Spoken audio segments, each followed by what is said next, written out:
Good afternoon, everybody. We're going to go ahead and get started. My name is Jim Stevens. I am the Senior Assistant Dean at the UC Davis Graduate School of Management, and I work with our admissions, student and academic services, and career development team to deliver the UC Davis MBA program to our students. I'm here today to talk about the application process and specifically talking to you about resumes and recommendations. Wanted to give you a little bit of my background before we get started. I've got about 3 decades of experience in higher education. I actually have an MBA myself from the University of Michigan, and I've worked primarily in higher education, but I've also had some experience in the private sector as well. So I've been where many of you are. Prior to coming to UC Davis, I was at the University of Michigan Ross School of Business. I worked at New York University Stern School of Business. And right before coming to Davis, I was the director of admissions at the Yale School of Management, where I ran admissions for the full-time MBA program. I've been at Davis for about the last 15 years. And over that time, not just at Davis, but all the different schools, I've actually read about 25,000 different MBA applications. It's fascinating to me to hear about where people are coming from and the plans that they have for their future. And I'm excited today to share some of that perspective with you as part of today's webinar. As I said, today's session is on resumes and recommendations, but I wanted to bring a couple of things to your attention. One is we have one more webinar in our application workshop series. In 2 weeks on Thursday, again at lunchtime, we will have a session on essays and interviews, which will round out the three sessions that we're putting together. We also have some recordings on our website of prior webinars that we think would be helpful for you as well. One is on how to get your employer to help fund your MBA, which particularly for part-time MBA candidates can be really critical. And then we will have a final session on essays and interviews, although the screen does say test and transcripts, a little bit of technical difficulty there. But I'm sorry, we have a session on our website from last week, the test and transcripts. That's the one that took place previously. So let's go ahead and jump right into the application. Again, a quick recap. If you look at the list of materials here, this is very similar to what most MBA programs are looking for: resume, recommendations, essays, transcripts, test scores, English language assessment for non-native speakers, an application fee, and an application form. So nothing terribly unusual there. What we're going to talk about today is the resume, as well as your recommendations. Let's go ahead and jump right in. So when we're looking at a candidate for admission, we are actually doing what's called a holistic review. And what that means is we look at everything in a candidate. There's no formula that we use. There's no sort of single outlier that makes a final decision for us. But we're really looking at someone's academics, someone's professional background, and their personal qualities. The academics are very straightforward. We're looking at the prior work you've undertaken. We're also looking at your test scores to get a sense of what kind of student you'll be in our classroom. On the professional promise side, we're trying to get a sense of what kinds of things have you done already in your career, and what are your plans for after business school? Where do you see yourself going in the world? And then finally, we're looking at personal qualities. And this is really where each school does an assessment based on what they're looking for in students. So at the UC Davis Graduate School of Management, we're a very collaborative community. And as part of our assessment, we're looking for people who are going to fit well and really be part of that collaboration that happens. So as you might imagine, we're looking for things like strong interpersonal skills, someone who values working together in teams, but we're also looking for people who share a commitment with other people. We want people that are going to work together so that we all succeed together. And then ultimately, we're also looking for people who have a positive outlook, people that are looking for the possibilities in a situation and are able to act accordingly. Moving ahead, we're going to talk about the resume. And very quickly, I want to say a lot of what I'm going to cover today is pretty straightforward information, but I've always found it helpful to have this kind of information pulled together and then go through it pretty systematically. As we're going through these today, please feel free to type questions into the chat box. We will answer all the questions at the end. So if something comes up, feel free to type that in, and we'll make sure we cover it before we wrap up today. So at its most basic level, your resume is just a summary of your work and your academic history, a snapshot, if you will, of who you are as a professional, who you are as an MBA candidate. So we're looking to get a sense of where you've worked, what kinds of responsibilities you've had, what kinds of things you've accomplished. We want to see where you've gone to school, what you've studied, and how those things all come together in putting together a career for you. Obvious things like we want no typos, no misspellings or errors. I still get a chuckle every time I think about the candidate who actually misspelled the name of his current company as part of his resume. So you want to make sure that you are being as accurate as you can and as careful as you can in putting the information out there. I do want to say one quick word about errors. In today's age where there are always seems to be something in the news about people misrepresenting their background or their history, we do pay particular attention to the accuracy of people's records that they present in their application.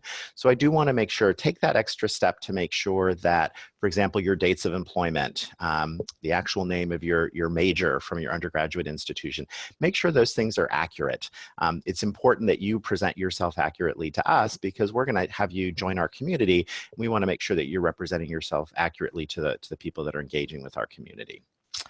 Looking at more substantive information about the resume, I encourage people to think about preparing an achievements-based resume. That means rather than just talking about the work that you had to do, talk about the things that you got done, talk about the things that you were able to accomplish in your role and how you added value to your actual employer. And then the final thing I'll say before we dive in more deeply is try and keep your resume to 1 to 2 pages. I have seen resumes that have run on to 10 pages, and I have to say the longer the resume doesn't necessarily make a stronger impression on me as a member of the admissions committee. Part of what I'm looking for you to be able to do as a candidate is be able to present yourself in a way that is clear and concise. So if you've got, I would say, fewer than 5 years of work experience, probably a 1-page resume should be able to cover the important things that we need to know about you, really highlight what we need to know about your background. If you've got more than 5 years of experience or 10 or 15, even 20 years of experience, absolutely 2 pages may be a better option for you. But again, part of what you're doing is showing to us you can communicate information in a way that's both clear and concise. When we are looking at candidates, we often start with the resume. As I mentioned before, it's a snapshot of who you are. So it gives members of the admissions committee a quick glance at who you are and what you're bringing to the table. So it helps the admissions committee understand your background and contributions at a glance. What kind of companies has this person worked at? What's been the progression in their career? What have they studied previously? Where did they study? What kinds of things are they involved in? And it really gives us a sense of who you are.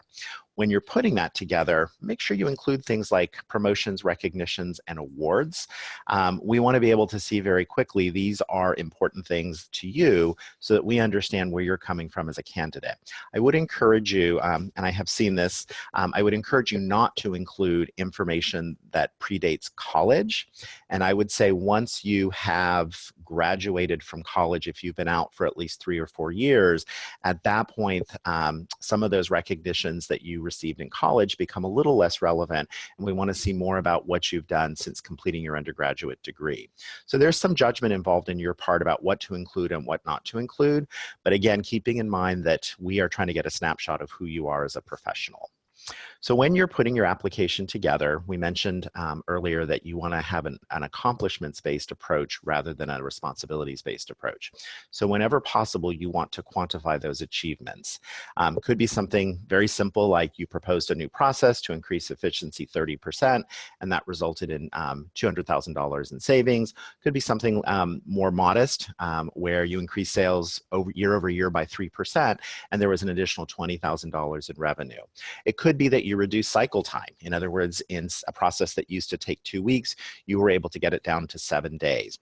It doesn't have to be multi-million-dollar achievements, but give us a sense of the value that you added. And the advice I give to candidates when they're trying to figure out what should I include, I say if you were going to go in and talk to your manager and ask for a raise or ask for a promotion, what would be the top 3 things you would say to them about why you deserve that raise? How have you added value to the company? Where have you contributed as a member of the team?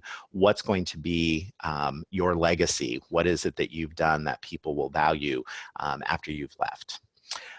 And then as you're putting your application together, and this is true not just on the resume, but throughout your application, be authentic.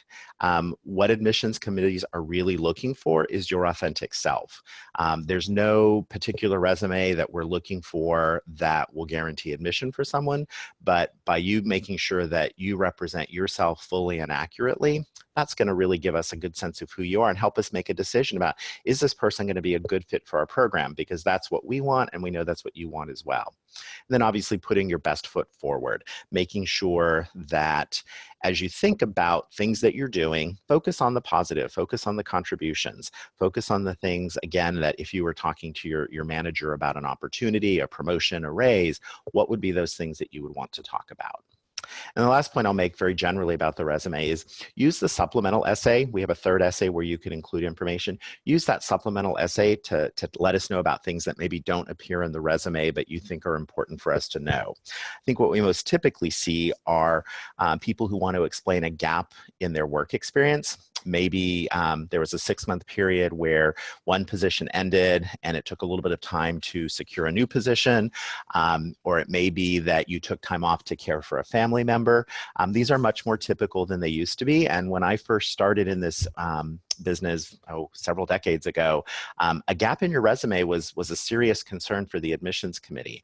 But as the economy and the way people think about business and careers has changed, a gap in your resume is not the negative that it used to be, but it's incumbent upon you as the candidate to share information with us about what you were doing during that time. So maybe you spent 6 months and you literally spent every day during that period looking for a new job. Tell us what you did. Share with us how you approached that job search. And maybe it's you were holding out for a particular kind of position. Maybe there were other factors that slowed down your ability to get that job. Or maybe, as I said, you were caring for a family member, and during that time, maybe you took an opportunity to take some additional classes to keep your skills refreshed. But let us know what was happening during that time. And again, the idea with the third essay is to give us a sense of, this is what the total picture of my employment and my education looks like. Next thing I want to talk about is just kind of go over some specific resumes. These are not real people. I will make sure people know that. But here's what we would call a bad resume, and a couple of things that I'll point out. One is there are no current details for this person's work position. So they list a company and they list a name, but there's no information about what the person actually did. If you go 4 jobs down, you do get some details, but it's written in a paragraph format, and that's really hard for someone to actually read and figure out what were the important things that this person did. And most recruiters will look at a resume for maybe 10 or 15 seconds. So they want to be able to pull out very quickly what's the information that they need. So again, being clear and being concise in your resume is really important. A couple of other things to point out specifically on this resume, the positioning of the bullets and so forth, it's a little haphazard, it's a little sloppy looking. So when you look at where the bullets line up and where the left justification of the position listings line up, they don't all line up, and that doesn't present a clean, neat package for the employer, or in this case, the admissions committee, to be looking at. It also has some extra labeling that doesn't add a lot of value. For example, this person has listed position and then actually written what the position is. It's information that nobody needs, because if you're listing a job title, we know that that's the position that you held. By the same token, if you are telling us what you did, what your responsibilities included, it's not necessary to label each of those as duties. It frees up some space on the resume and makes it easier for the eye to follow where you're going. I would say one thing that this resume does have, there's a lot of good white space on there. Often people, when I give the advice to keep their resume to 1 page, they use a really small font, and they include really narrow margins and very little spacing between lines. And what then happens is you get a block of text that's really hard for someone to read. Again, part of paring your resume down to 1 page, or even 2 pages if you've got more experience, is the steps that are most important to the person who's reading your resume and what they need to know about you, not to make sure that you include every last detail of your background and experience. Another point I would make is this person has listed years of employment. I often recommend for people to include both month and year. And the reason for that is, if someone tells me that they worked at a company from 2017 to 2018, that could mean they worked for that company for either 2 months or for 24 months. So if they worked from January 2017 to December 2018, that's 2 full years. If they worked at that same company from December 2017 to January 2018, that's only 2 months. So again, you want to share the information with the admissions committee. Give us a picture of what it is that you're doing. If there was a month or two between 2 positions, we assume you're looking for a job during that time, and it's not necessary to provide a lot of details. I would say if it's more than 3 months, it's worth taking that optional essay option to tell us a little bit more about what was going on during that time. And then the other thing I would say is there's a lot of bold on here. Make sure that if you do decide to bold something on a resume, it's something that's important to stand out. Last thing I'll say is this person's resume includes an objective, and I would say there are two schools of thought on an objective. Some people say you absolutely need to have it, and if you don't, people won't know what you're going after. In other cases, people say it's extra information, that it should be clear from your cover letter if you're applying for a job, or obviously from the rest of your application if you're applying for admission to business school. We don't have a strong preference either way. The only thing I would say is if you are including an objective on your resume, make sure it's specific and clear so that when someone is reading it, they have a good understanding of what it is that you are planning to do. What is your objective, professionally speaking? And ideally, it should be something more specific than becoming an MBA student. Because obviously, if you're submitting an application for admission to an MBA program, you definitely want to be an MBA student. Okay, let's look at a resume that maybe hits a few more of the high points that we're looking for. So as I mentioned on the last resume, there is lots of white space. There is good spacing between this. The font size is reasonable. There's actually probably a little, same amount of white spaces on the other resume, but the person makes better use of the space overall. So everything lines up, everything is justified smoothly. It's easy for my eye to go through and pull out what are the schools that this person attended. Also, it gives me a good idea of what are the companies that they worked for, what was the position that they held. So in a matter of a few seconds, I can scan down and see where this person has worked, the kinds of roles that they've had. And if it's something that I'm interested in, I can then dive a little more deeply into the actual responsibilities that they list. And so, for example, this person includes something, if you look under sales assistant under Fifth Avenue sourcing, they were selected to be part of a launch team for the Kuwait market. That's something that would be impressive in the retail industry. And so this person has included some good numbers in as well, where they were accountable for merchandise, and they let us know that it's based on revenues of $1.5 million. So it gives us a good sense overall of what has this person been working on. They make good use of bullets. You may recall on the first resume we looked at, a lot of the information was presented in paragraph form about their responsibilities. This person lists out individual bullets, and it makes it much easier for my eye to go through and figure out what has this person actually done. This person is also included in an other category, so listing things like computer skills, activities, languages. This can be a great add to a resume, particularly if you're coming from a technical background, or if there is specialized training that you have been a part of that you bring to the table, and making sure that the admissions committee or going forward potential employers are aware that you have this background. And then the other part of it is with activities, it does give some insight into who you are as an individual. We're not bringing in individuals who are going to sit in a classroom and just take classes. We're bringing in people who are going to be part of our community. So understanding the other organizations that they belong to that are important to them gives us a more complete picture of who they are as a professional. Okay, so those are resumes. Again, the idea is to give yourself a quick snapshot of this is who you are as a professional. It's a great starting point for the admissions committee to get to know who you are and what we should know about you as a candidate. Moving on to recommendations, I'm going to walk through pretty methodically how we look at recommendations and things you should be thinking about as you start that process. So first of all, what's the purpose of recommendations? Most importantly, they provide a third-party assessment of your skills and abilities. You're telling us in your essays and in your resume the kinds of things that you've accomplished. This gives us an opportunity to hear from someone who knows you in a professional capacity. What are your strengths? What are your accomplishments? And I encourage people to think of their application overall as a book, maybe a short story. When you're putting your application together, you're bringing together a lot of different parts, test scores, transcripts, essays, recommendations, interviews. And what we're doing as an admissions committee member is I'm reading your application like a book. So I open up your application, I read through it, and I'm looking for how everything fits together. So as you're preparing your recommendations, think about who is going to reinforce the things that you're going to share with us in your resume and in your essays. And then ultimately, what they're doing through these recommendations is offering us a perspective on how you perform in a professional setting. If you've, in your previous work, what has your performance been like? How well have you gotten along with other people? What kind of things do you bring to the table? And then as you're thinking about recommendations, here's the kinds of things we're looking at. So the thing is, first one should be from your current direct supervisor. That person is going to know you best in a professional capacity. After all, you're reporting to that person and they work with you on a regular basis. This is vital if you're applying for the part-time MBA program. And I say that because if you are applying for a part-time MBA program, you want to make sure that your manager is aware that you are planning to undertake this. Even though the classes may meet outside of your regular work hours, it will have some impact. It's going to take some of your time to focus on that. So having that support of your manager is really important to your overall success.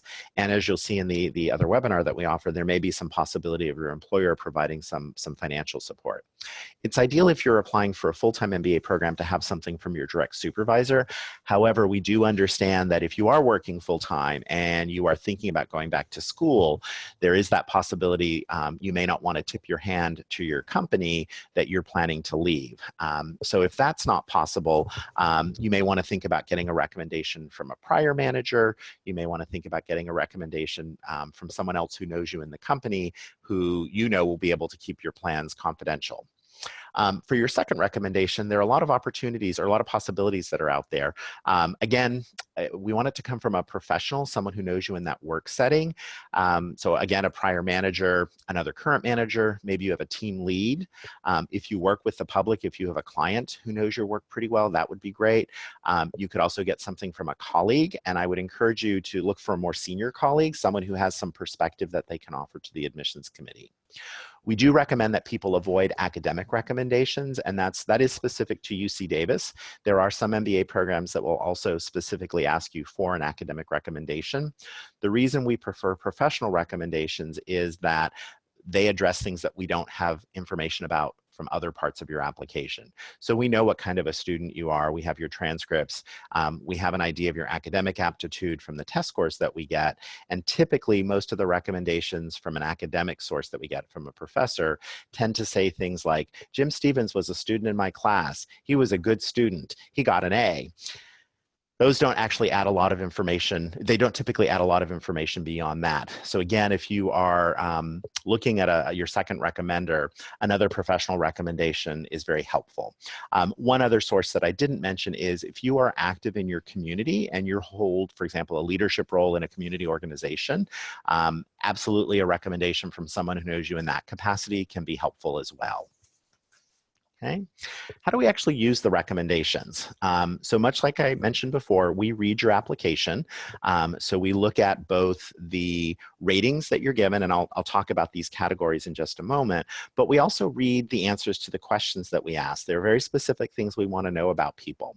One of the ones I want to draw attention to is we do specifically ask if you gave this person feedback, criticism, if you will, critical feedback, how did that person respond to it? How did they handle it? So that's where you want to think about who are the people who know you well and can assess these. So when we're looking at the different areas that we ask them to rate you on, we're looking for evidence of achievement. Is this someone who strives to get things done? We're looking for people who are adaptable. Business and management and leadership are ever changing, ever evolving. So someone who is less rigid and more adaptable tends to be more successful.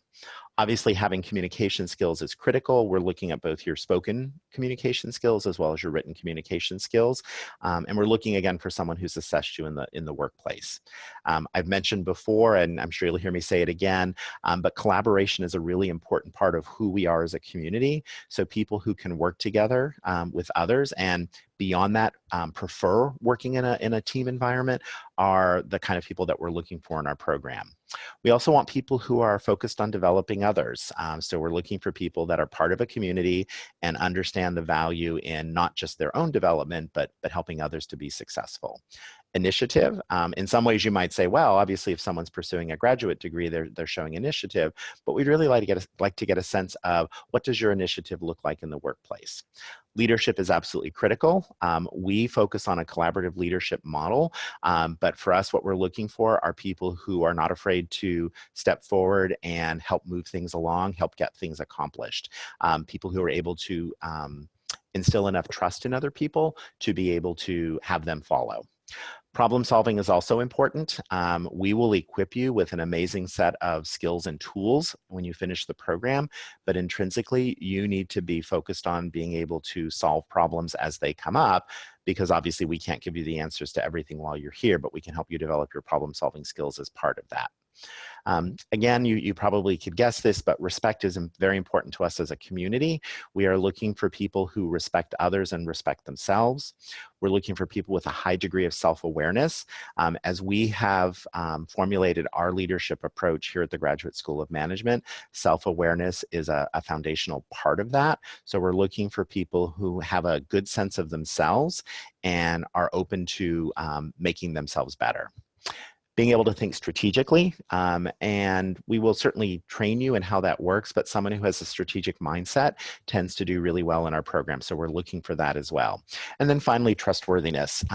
You know, in the business world, in leadership roles, as a manager, having the trust of the people that you work with on a regular basis is very important. So we're trying to get a sense of your level of trustworthiness as a person who's coming into our program. I'm going to wrap this up with just a couple of things about the person who's doing your recommendation. So I've talked a little bit about how we use them, what are the things that we're actually looking at, how do you decide who is the best person to write your recommendation? So the first thing I would say, who's someone who can speak to your strengths? Who is someone who knows you as an individual, and someone who will take the time to write a quality recommendation? As I said before, we read the answers to the questions that we ask in addition to looking at the grid. So someone who's willing to take the time and share some specific information about you is going to provide the most powerful recommendation. When we discuss candidates in admissions committee meetings, we don't talk about, oh, well, that was the person who got a 4 on trustworthiness and got a 3 on leadership. We actually talk about the specific examples that your recommenders share. So think about a person who has the time and will take the time to write that recommendation for you. What doesn't matter? What's not important to us? We don't care about their title.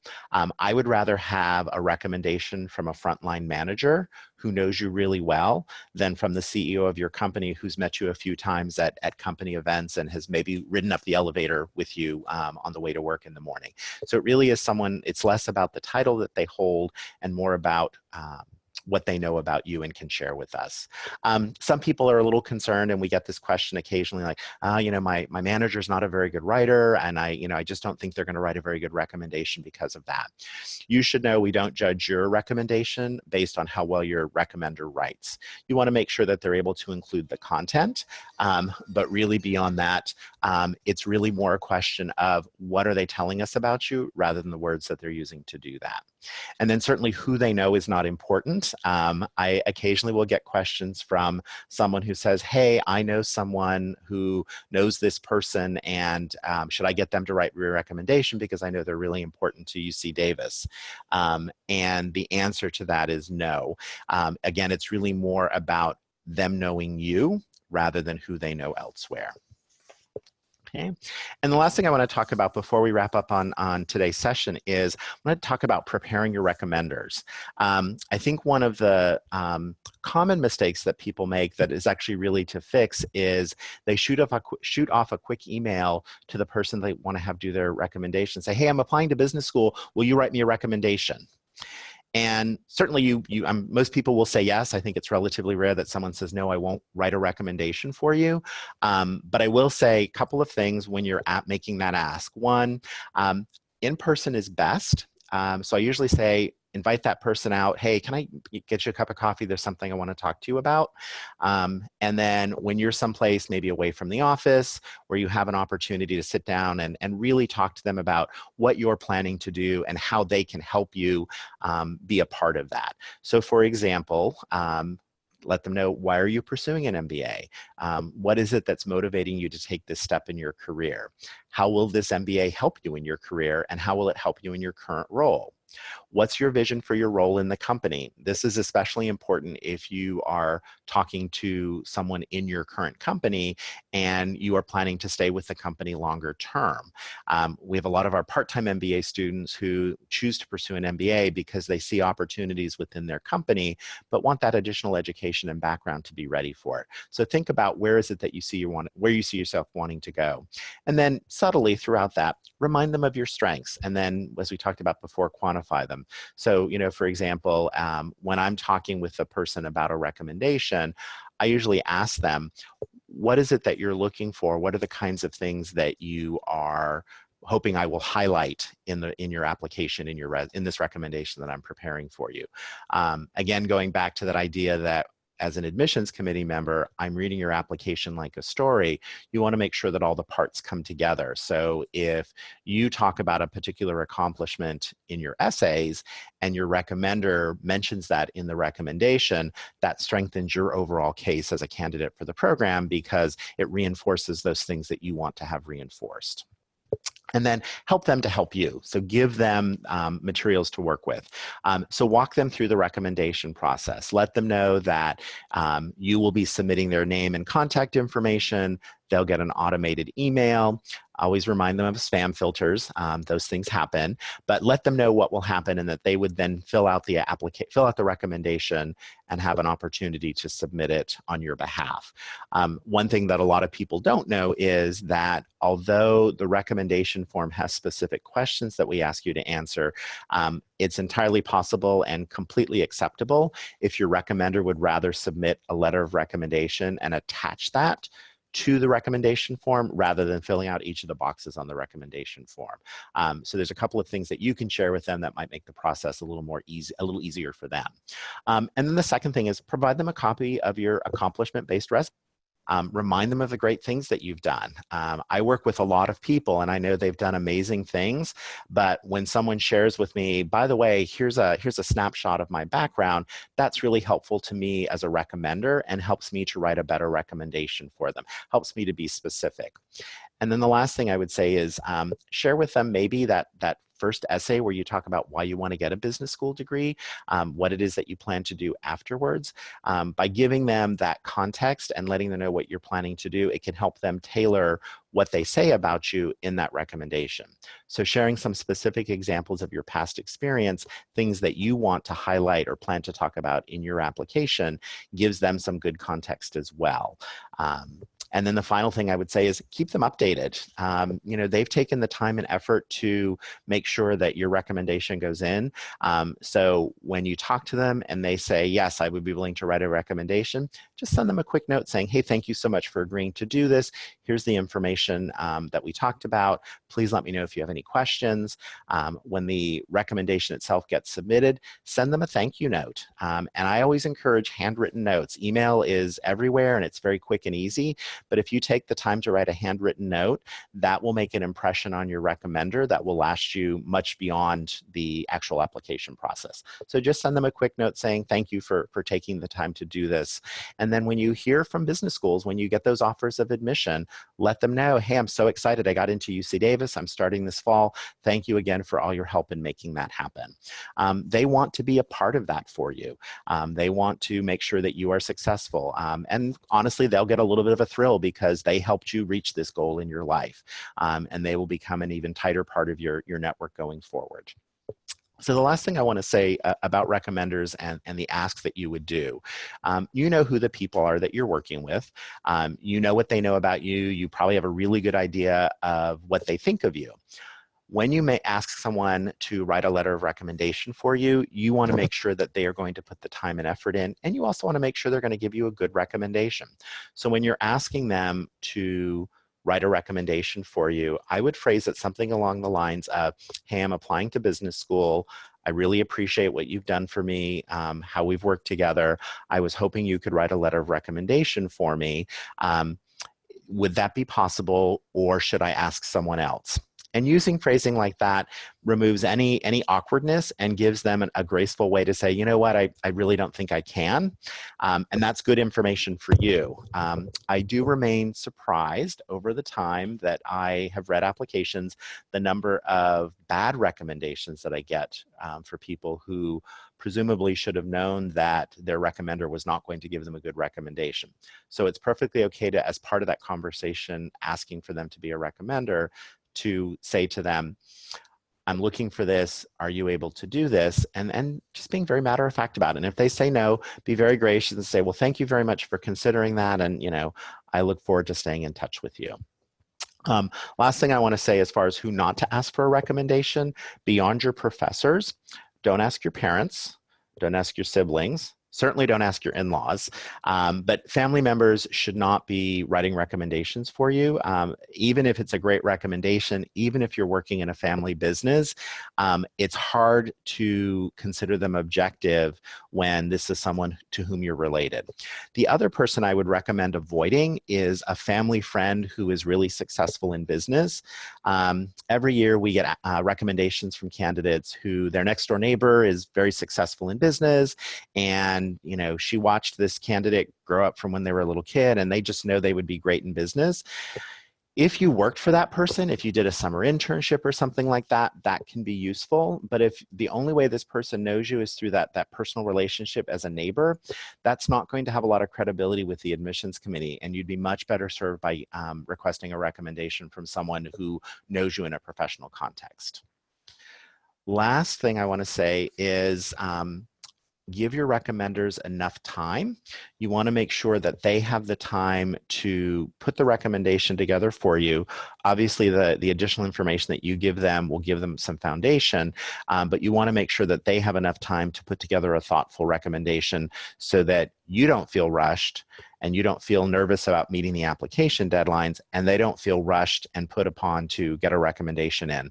I normally recommend people ask 4 to 6 weeks out to make sure that you give the person enough time. And then maybe after you've given it to them, if you haven't heard anything, after about 2 weeks, just check in and say, hey, I want to make sure that you got this, and just see if you had any questions. It's a gentle way to touch base with them and make sure things are going well, but still have enough time for the person to go ahead and get that recommendation in for you. The 3 people that you will be working with, again, depending on your program, are Jessica, Christopher, and Lauren.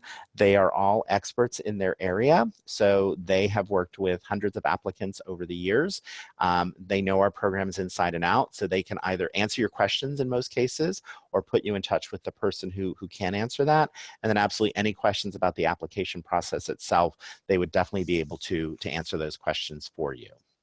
So what we'd like to do now is open the floor up for questions. And I know some questions have been coming in while we've been online, and I just wanted to see, let's throw the door open and see what questions we have. So we've actually had kind of a quiet group today. Does anybody have any questions they'd like to ask? We can wait for you to type them in.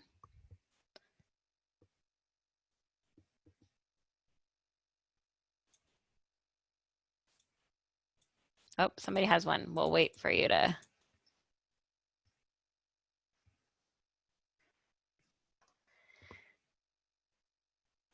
Okay, so our first question is,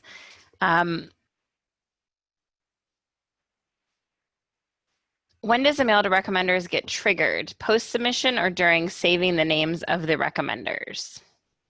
When you start your application, you will have the opportunity to enter your recommenders, and you'll include their contact information. Once you enter that information, we will go ahead and send that email automatically. So we will know your recommender you don't have to submit your application before that request goes to your recommender. Recommender can actually submit the recommendation before you submit your application. Ideally, at the point you hit submit, everything else has come in. But if the application deadline is coming up and everything else is in and you're just waiting for one more recommendation, go ahead and submit, and then we'll add the second recommendation when it comes in. Great.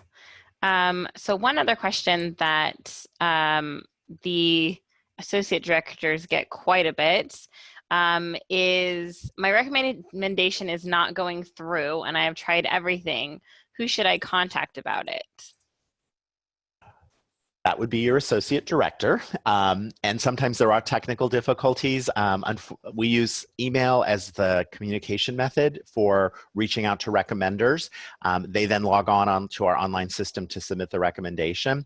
We have a couple of options that are available. We can actually manually force the recommendation to go out. We can also make arrangements for an offline recommendation if your recommender isn't able to get the online version to work. But the easiest thing to do is just reach out to your associate director and we'll get you taken care of. Great, thank you. So the next question is, what are their priorities to keep the resume to one page? Is it better to leave gaps and explain them in the supplemental essay, or to include jobs or activities that aren't as relevant or representative? I would say it depends, which is often the answer to these kinds of questions. So I would say, depending on the nature of the gap, generally speaking, unless it's a regular employment. Now, contract work would be considered regular employment. A short-term internship would be regular employment. I would go ahead and include all of those on your resume. If you were in job search mode, if you were backpacking through the Himalayas, if you were caring for a family member, I would not include those on your resume. I would make sure you covered those in the optional essay. A good rule to use is this information that you would include on your resume if you were applying for a regular position and not using it for admission to business school?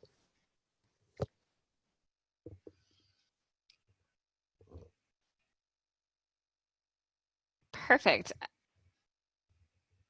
Our next question is, I have a question about how many years of work experience is recommended before applying for the MBA? Typically, we like to see at least 2 years of work experience by the time a student will enroll. So the reason for that is we want you to have had some experience in the workplace since completing your undergraduate degree. If a student is studying in the part-time program, I think we're able to be a little more accommodating because you'll continue working while you're in the part-time program.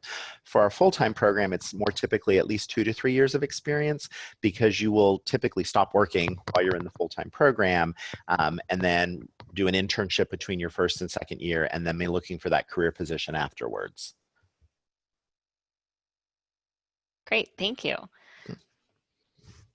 That looks like that's the last question. Are there any others out there that maybe you're taking a little bit more time to type? I can give you another minute or so.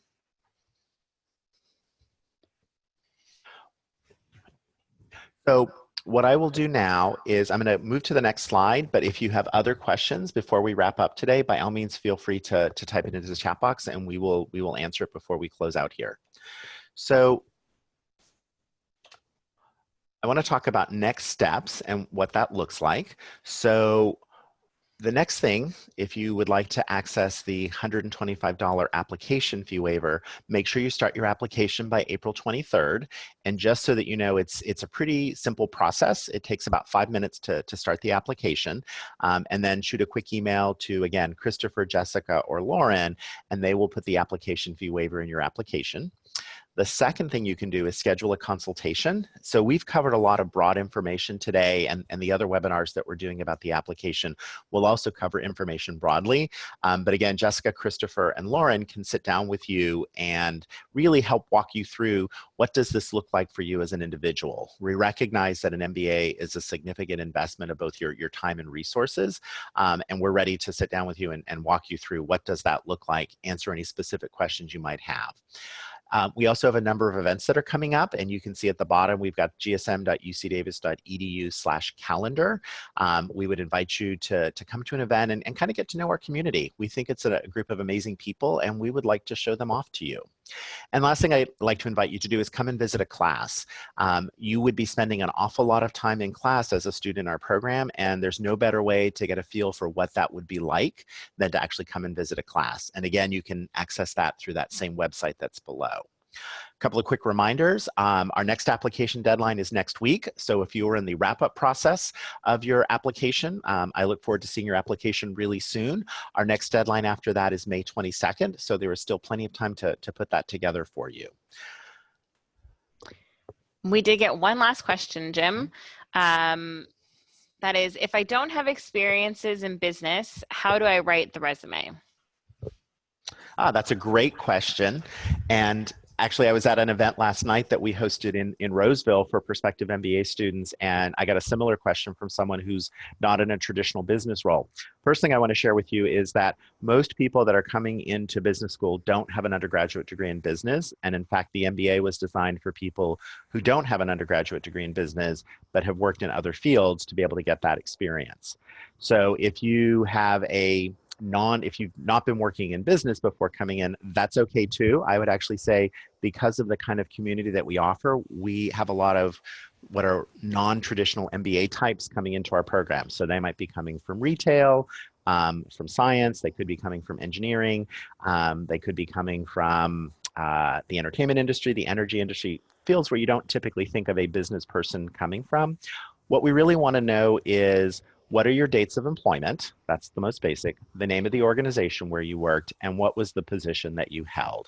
That's the most basic. And then under that, just tell us what you've done. Tell us what what was your role, and include some of the accomplishments that you've held. And then just list that out just like a work history. So it would be like if you were applying for a job that had a job application to submit, dates of employment, name of the employer, name of the position, and then the work that you did while in those positions should cover that for you. Does that cover that for you? Does that make it clear for you?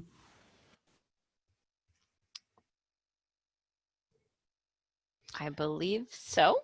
Okay. And I would also encourage you, if you are looking or still struggling with putting together your resume, take a first pass at it, do your best effort, and then just reach out to one of our ADs, and they'll be happy to work with you and figure out how should you be presenting this information so that it's clear to the admissions committee what it is that you're bringing to the table. Okay, we got one final question. If we were planning to meet the May 22nd deadline or the next deadline, April 24th, does the fee waiver by 4/23 still apply as long as we start the application? Absolutely, absolutely. So if you do the fee, if you submit your start your application now, we will waive the fee, and that is good for fall 2019, regardless of which deadline you apply by.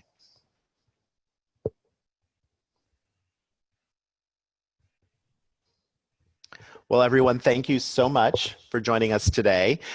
In a few days, this will be available on our website.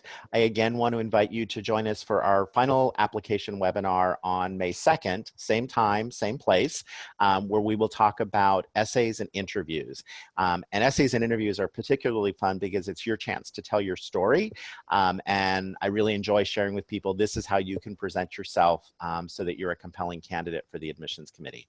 So I look forward to you joining us then. Thank you.